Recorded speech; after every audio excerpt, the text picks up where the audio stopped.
when my first son was born, now I'm going to date myself, 23 years ago, I stopped reporting. And at that point, I was a sports reporter and I was traveling places. I would be in Florida for a month at spring training or at March Madness, and I wasn't home at all. So I decided I wanted to stay home.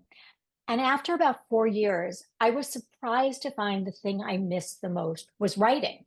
I thought it would be the adrenaline of covering a story or like the deadlines or anything, but it wasn't. It was writing.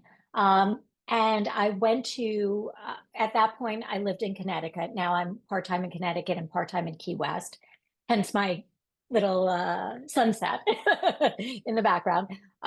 So I went to Sarah Lawrence Writing Center for adults, and I didn't know anything about writing something more than a page. Um, and I I knew I wanted to write about a sports reporter. And at that point, her name was Anne Martin. And I switched it because I can't pronounce T's in the middle of a word. And I'm like, why am I creating a character that I can't say the name? Like, why would I do that to myself?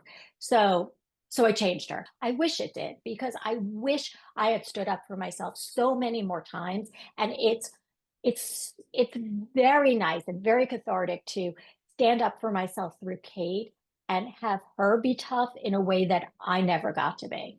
My third book gave, a lot of people say the sophomore book is like the hardest book. I found Close Call, which comes out in August, to be my hardest book because in Dangerous Play I was going into Kate's background, so it was almost something that was percolating in my mind. And I chose soccer because I'm not just a huge fan of soccer, but I really am a soccer mom. My younger son plays D1 soccer. He had gone to national camp. So I was able to come to soccer from two directions. One, observing it, how it is for a young player coming up, and then another as someone who covered the Olympics in Sydney. I was in the US, but I was anchoring the event and covering soccer as one of the events. So it was like a true prong thing. And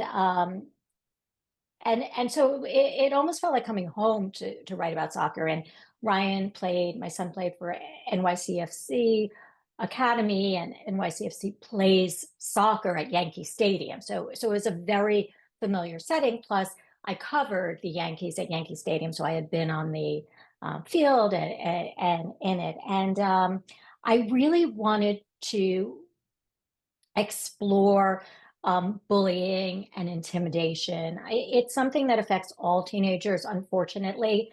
But then you put it in a setting of high pressured competitive sports and kind of shake that up and add that element. And it really is something very interesting and troubling to explore. And it is women, not men. But Ryan was able to put me in touch with some amazing women soccer players, college soccer players who had gone through these experiences. And some of them, obviously I fictionalized, but they gave me a good background. And I was able to incorporate that into the book. I don't know that there's a solution, but I think it's very important that parents, if I'm going to get on a soapbox about it, prioritize treating people well as like as important, as the most important thing in a way, more than your grades, more than whatever. It has to not be equated to other things you're teaching your kids. It really should be at the top of the pyramid. I think it was important for Kate, who's not an official investigator, to have a strong connection to an official investigator. And I wanted there to be conflict with that person. So I picked someone who's related to her, her father, her biological father, but who she hadn't had any relationship to in, decades. And I wanted that give and take. Again, I get into trust and loyalty and those kind of issues. I wanted that give and take to happen where he wants a relationship, she wants to solve a crime, and she sort of wants a relationship, but she doesn't trust him. And I thought that was an interesting dynamic. And a lot of times it's done through romances, and I wanted it to be a little different with that. That's not based on anything personal. My dad is probably more like her stepfather, who was always there and, rah rah and cheered you on, because she does have a stepfather who's in California and amazing. And I also wanted like another possible plot, like subplot or a secondary plot, where maybe there was more to the reason Liam, her dad, left the family. Was it just that he liked his job more, or was there something simmering? And that's kind of a theme throughout the whole series. Close Call takes place at the US Open, tennis. And that was a sport I loved to cover, and I always got to cover it. So that was another really fun one. And this one is a little different. There might be a kidnapping taking place there, and she gets involved with reporting on two women at very different points in their careers, one towards the end, one towards the beginning, and how all of the stuff ties together.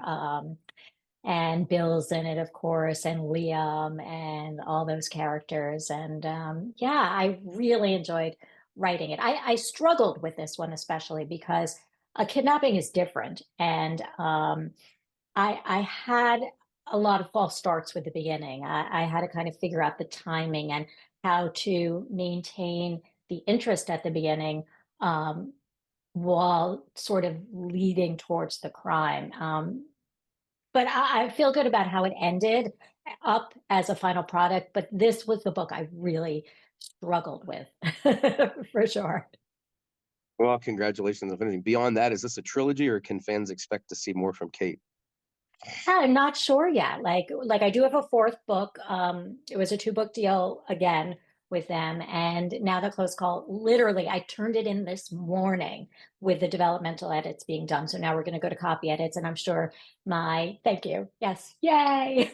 My editor and I will be having that conversation, very soon about what's next.